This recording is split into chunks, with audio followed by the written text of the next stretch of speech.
Everyone, and welcome to episode 3 of Self Employed, the Forgotten Community. And you can attend networking events and still feel unsupported.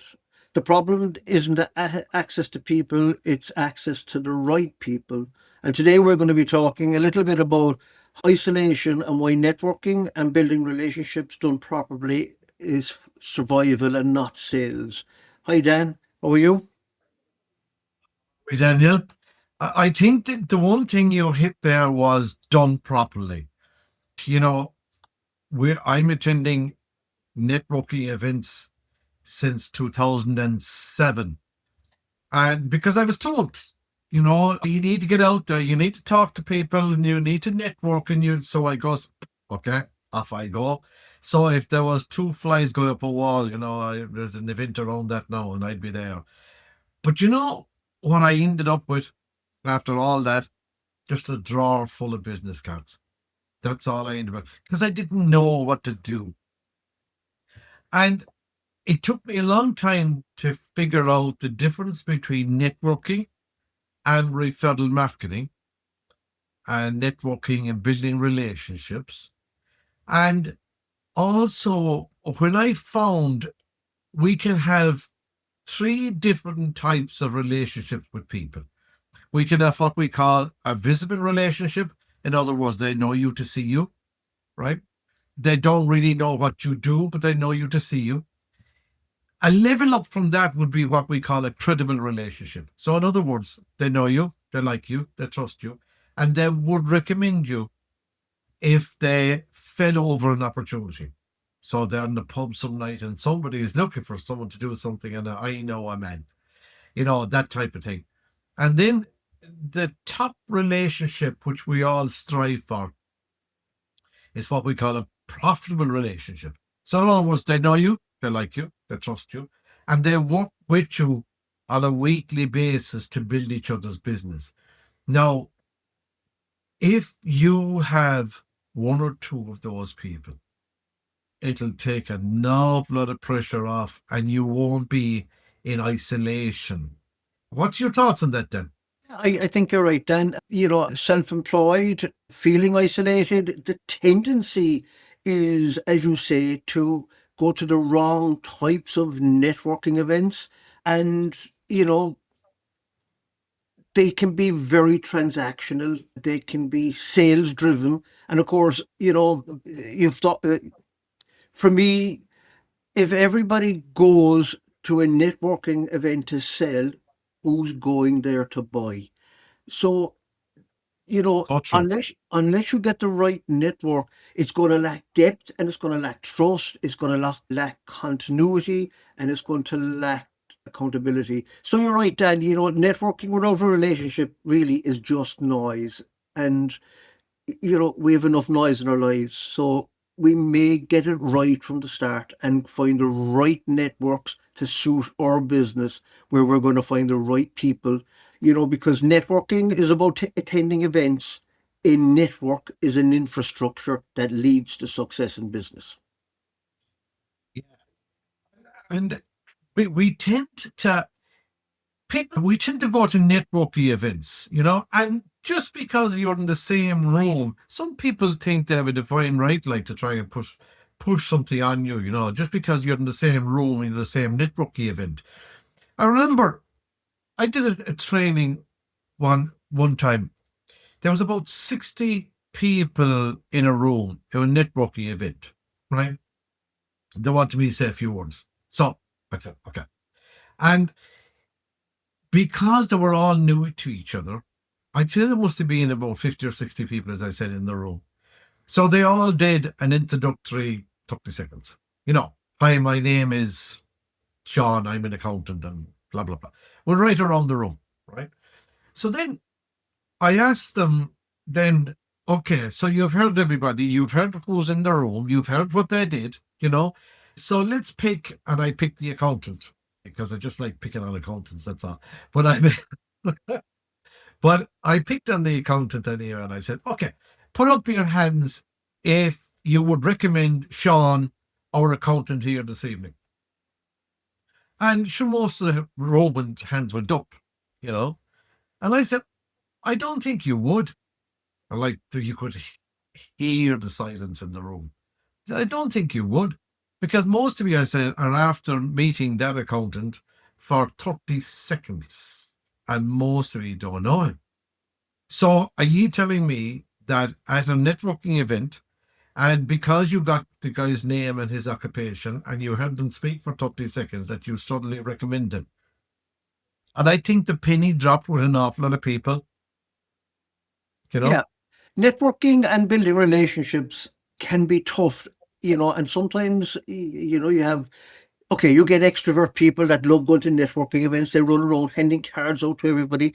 You you get introverted, and I classify myself as being, yeah, a little bit of an introvert. And I remember I'm networking then, and I mean, I became involved in a networking referral organization 27 years ago, believe it or not. And I remember getting up 27 years ago at 5:30 in the morning and saying, Jesus Christ, who does business at this hour of the morning? And walking over to the Imperial Hotel in Cork and walking into this room, and there was there must have been 100 plus people, 100 plus business people inside in that room. And what I saw for the first time in my business life were business people talking to each other about business at 5:30 on a Friday morning. And I became a member of the BNI networking group.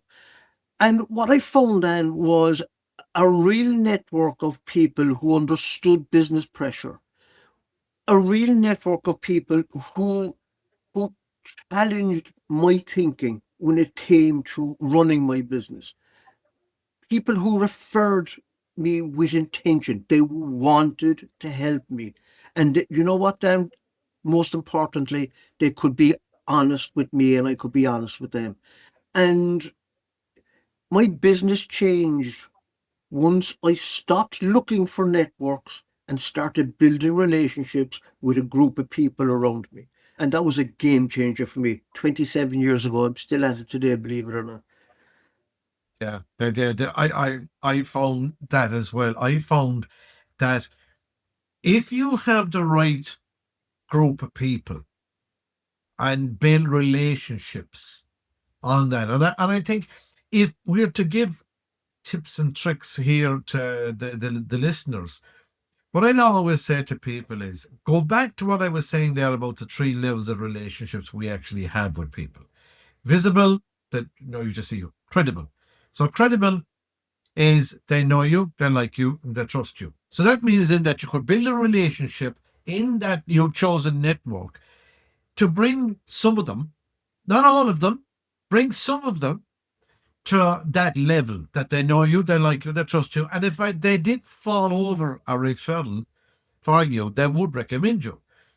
But if you could get a couple of them and start working with them and giving first, like either how many people sit there waiting for something to be handed to them, you know, give first. And there are several ways of doing that. But then the trick is bring one or two of those credibility level relationships to a profitable relationship. Now you can see the real power of referrals networks. And I also find people ask me, what type of people make good referral partners, And I always find that in business, there's always somebody, some sector that knows that your services will be needed before you do. And sometimes when I say that to people, they'll go, what? Did you say that again? So there's always a sector that knows that your services will be needed before you do. So, with all that said, we're back to skill again. That there's a skill in this that you just don't show up. And I've seen loads of people just showing up and waiting for something to happen. You Yeah. must really build a relationship there. Yeah. And You're right, Dan. I had the opportunity a number of years ago to present to the Junior Chamber National Conference, and I was asked to present on selling and sales versus networking. And what I actually choose to talk about, well, the title of the presentation was, if you want to increase sales, then stop selling and Yes. start thinking about helping people first.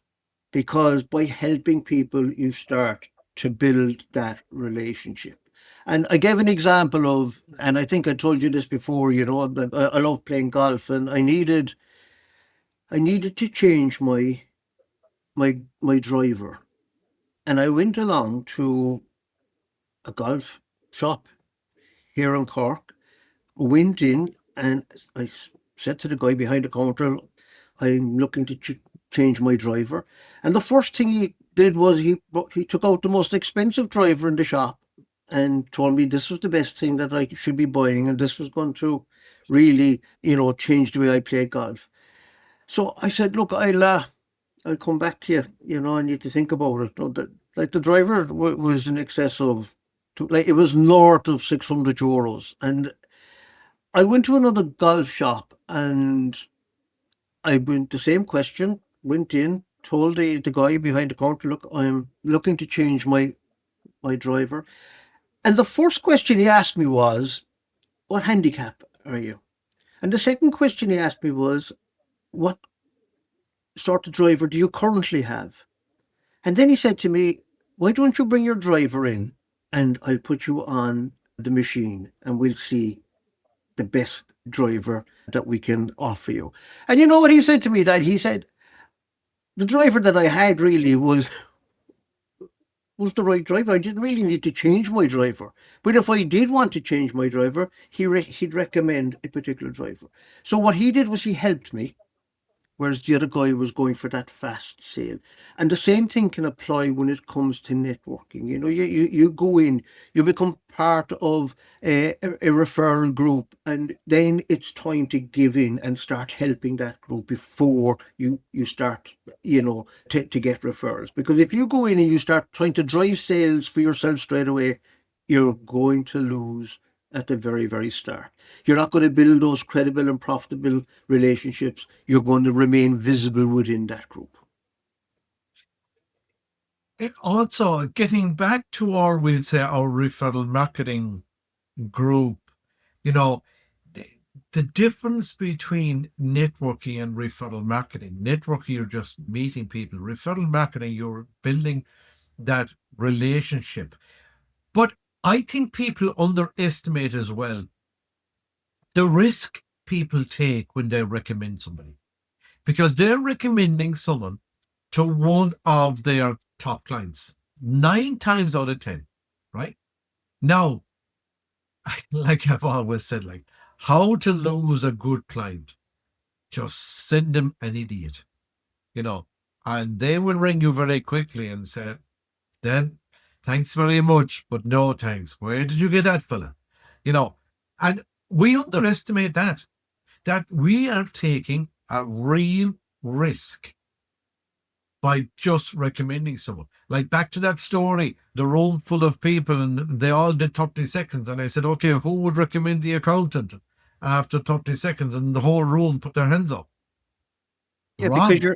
you're giving away a piece of your reputation every time you recommend someone or you refer someone. Then you're putting your reputation on the line, and you give a little piece of it away. And the expectation is then that a transfer of trust must take place when you're passing or you're recommending someone. And if you don't have confidence in the person that you're recommending, then that trust breaks down on both sides. It breaks down with the person you're referring, but it also breaks down with the person that you're referring to.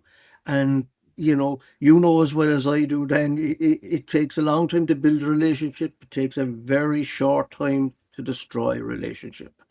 Absolutely. And there's another point as well that I found, again, just doing the wrong thing all the time.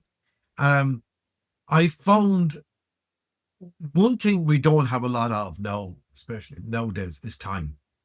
And I find there is so much time wasted networking, just turning up to the opening of an envelope. Effort over reward.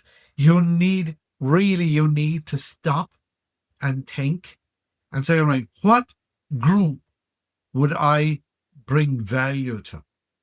Now, remember what I was saying there, that I think it should resonate with people. It isn't what group should I go in and try and get the most out of. Is what group can I bring the most value to? Now, if you bring in value to a group, you will get it back in spades. And you are working with people that are in the same level of thinking as you are. You know, I find like what you said there, how to increase your sales is stop selling. Like I would be a massive believer in that. But I find in my business then I will attract either one or two, on one side or the other. I will attract people that are the same thinking as me, that they hate sales. They don't want to be pushy salespeople, but they want to provide a solution to a problem. And I find then I spent years trying to help salespeople because I figured out, well, they need my help because they will sell more if they listen to me, right? And I found out then the biggest difference between need and want. The salespeople, most of them weren't hitting their targets, but they wouldn't listen to me either because they in my head, they needed my service, but they didn't want it. Because if I was talking to them about, okay, what's your lane, like we spoke last week about, what's your lane, what's your mission, what's your vision, right? All these things will help grow sales. But straight away, you get the resentment, you get the eyes being rolled to heaven and going, for God's sake, you just roll up the sleeves and get out there and sell. Oh.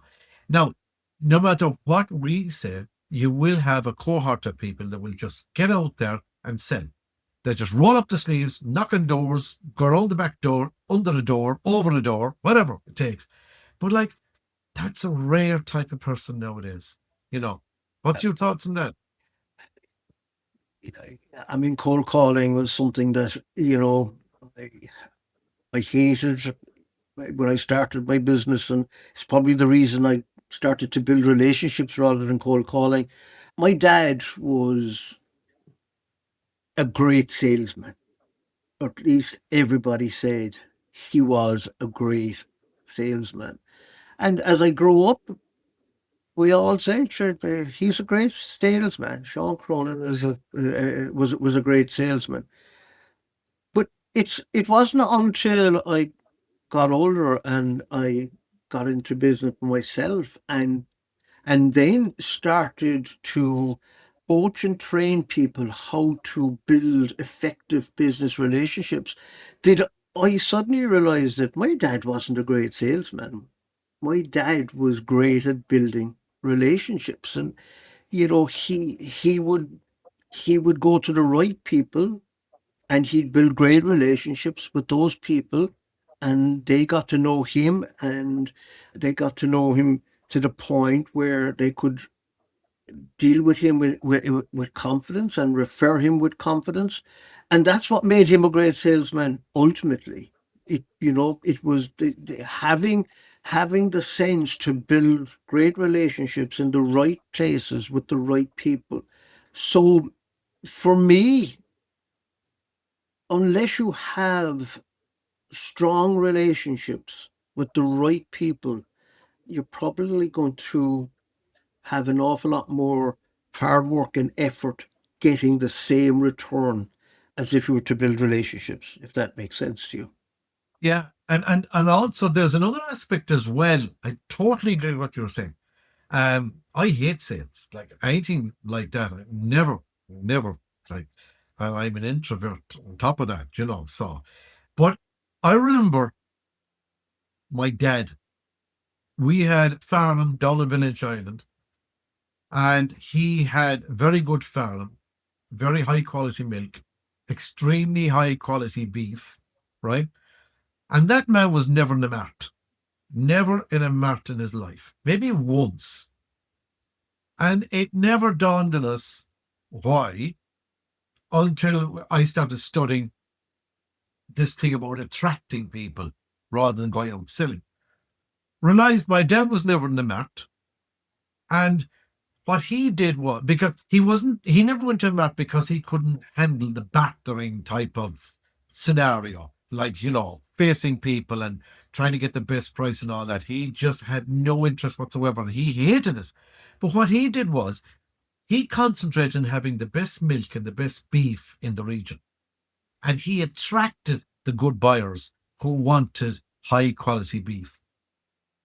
And I remember as a young fella, I see this guy come usually on a Tuesday.